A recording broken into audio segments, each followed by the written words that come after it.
What is up guys, Jarv here, back today with another This Week in Destiny. This week we see the launch of an exotic mission called Operation Seraph's Shield. This will also be our opportunity to get our hands on the Revision 0, a brand new exotic weapon this week. On top of that, we'll be breaking down all the weekly rituals, the full Lost Sector rotation, the seasonal challenges, and what tests has available for Bright Dust this week. There's a lot to get through once again, so be sure to stick around and enjoy the video. If you do enjoy the video, be sure to leave a comment and rating down below, and remember to subscribe for more Destiny 2 content. Just over 70% of the viewers on the channel aren't currently subscribed, so make sure to hit that red button and ring that bell to ensure you don't miss an update. But without further delay guys, let's jump into the video. Another week and another This Week in Destiny. As we said in the intro, this week we'll see the launch of a brand new exotic mission called Operation Seraph's Shield. Now, to succeed in this mission, Guardians must gain access to the most impenetrable facility in the solar system, and this is a secret Braytic orbital platform above the last city. We'll need to break through layers of security each week and awaken Rasputin before it's too late. Now, once we dive deep enough into this facility though, we will get our hands on the Revision 0, a brand new exotic weapon, and in the weeks following this mission we'll be able to discover multiple catalysts, each adding its own mysterious exotic power. Now, Operation Seraph's Shield kicks off on the 20th of December, so if you're excited to jump into a new exotic mission, and more importantly getting your hands on a brand new exotic weapon, then make sure to jump into Destiny upon this week's weekly reset to discover some of the best secrets this season. Now from here, as always, we're going to jump into the King's Fall Raid Challenge, and this week's challenge is called Under Construction.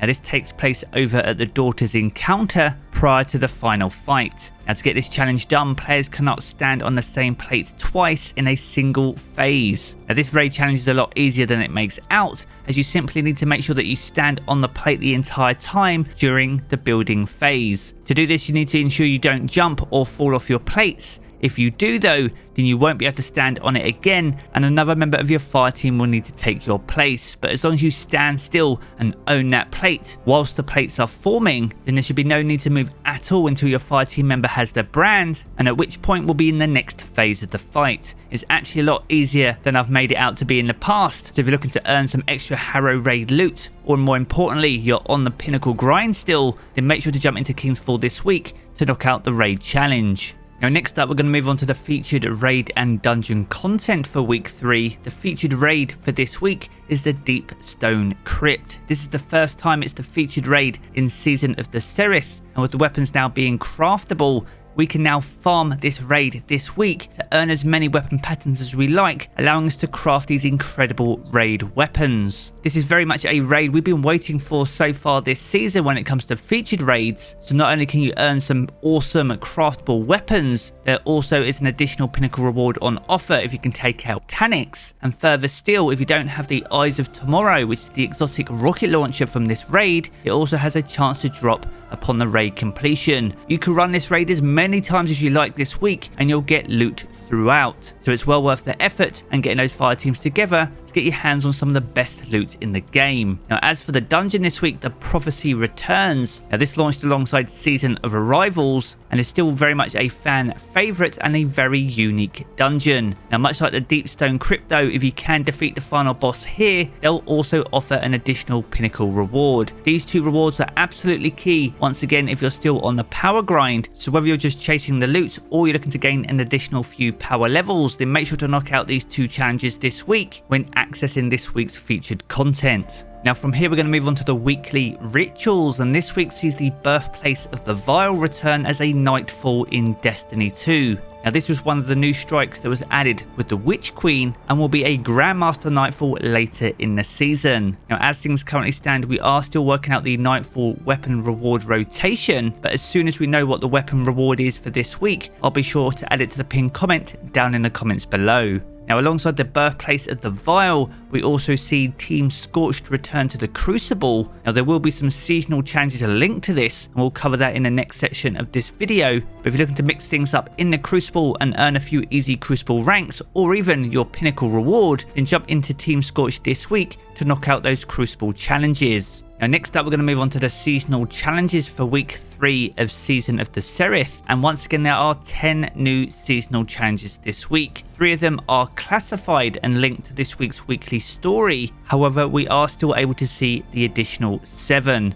One of them is called In the Cold Light of the Sun, and for this we need to defeat combatants with solar or stasis damage in Heist Battlegrounds. That's alongside Rapid Loadout, and for this we need to defeat targets with pulse rifles or trace rifles, and we get bonus progress for defeating Guardians. And as well as that, we'll also need to defeat combatants in Heist Battlegrounds. Next up we have Power Broker, and here we need to reach the power level of 1580 by earning powerful rewards and prime engrams. That's alongside close range calibration, so here we need to calibrate close ranged weapons such as sidearms, submachine guns, shotguns, glaives and swords, all on Europa, and you'll get bonus progress for rapidly defeating combatants. That's alongside Primeval Entourage, and here you need to defeat Taken in Gambit, and you'll once again earn extra progress by defeating tougher combatants. Next up we have Scorched Earth, and for this you need to defeat Guardians in Team Scorched, and charge detonations whilst in mid-air or on surfaces will earn extra progress. And the final challenge for this week is called Ultimate Champion, and for this you need to defeat champions in any Nightfall strike on hero difficulty or higher, and once again you'll earn extra progress at higher difficulty tiers. Now a lot of these challenges offer Challenger XP, with most also offering Bright Dust. But before we jump over to tests, we're going to take a look at the Lost Sector rotation for the up and coming week. Now with Season of the Serath well underway, we now have the full rotation for Lost Sectors for Season 19. On Tuesday's weekly reset, K1 Communion will be in rotation with Barrier and Overload champions, giving you a chance at those exotic boots. For Wednesday though, we'll be heading over to the Bunker E15, again faced with Barrier and Overloads, this time offering up a pair of exotic gauntlets. On Thursday we'll be heading to Europa and the Concealed Void, again with Barrier and Overload champions, this time though offering up exotic chess pieces. As for Friday, Perdition will be back, also with Barrier and Overload champions, this time offering up those exotic helmets. On Saturday we'll be heading to Spulture, this time with Barrier and Unstoppable champions, giving you a second chance at those exotic boots. On Sunday we'll be heading to Extraction, this time with Overload and Unstoppable champions, giving you that second chance again at those exotic gauntlets. And as for Monday, we'll be heading over to the Dreaming City in the Chamber of Starlight with Overload and Unstoppable champions, giving you another chance at those incredible exotic chess pieces. So if there's a particular exotic that you're still working towards on any given class, then be sure to plan your week accordingly over the festive period. And if you want to check out this calendar for yourself, then make sure to do so over on Today in Destiny, and I'll leave the link to that down in the video description below. Now with all the weekly formalities out the way, it's time for one of the most important parts of the week, and that's what Tess has available for Bright Dust in week 3 of Season of the Serath. Well, over in the featured Bright Dust shelf we have the Ho Ho Hum. Now this is originally available for 500 silver or can be picked up for 700 Bright Dust this week. That's alongside a rare emote called Belly Laugh. This is also a brand new emote, will either cost 200 silver or 400 Bright Dust this week. That's alongside a legendary ghost projection called the Great Pigeon. So if you're a big fan of the Saint 14 ghost projection, you can either pick this up for 200 silver or 1500 Bright Dust this week. Now as for the shader though, we have Aniline Shock, a legendary shader from a previous Dawning event. So if you missed out on that and like the look of the colour scheme here on my Warlock, then make sure not to miss out this time, and this can be picked up for 300 Bright Dust this week. Now over in the main Bright Dust store we have an exotic multiplayer emote called Frosty Friend. So if you fancy building a snowman with your friends over in the tower, then you can pick this up for 1200 silver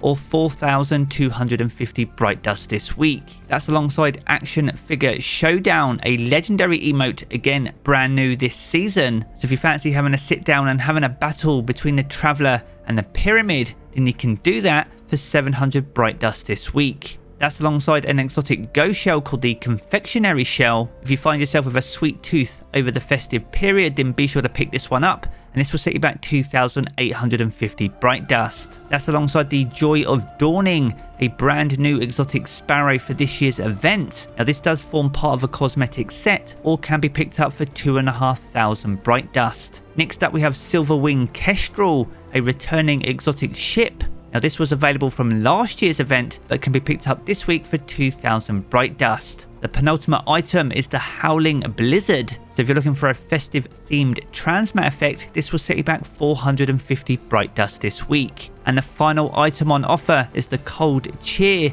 an absolutely epic weapon ornament for the Aegir's Scepter. So if you're a big fan of this white and gold theme throughout the Dawning this year, then make sure to pick this one up for 1,250 Bright Dust.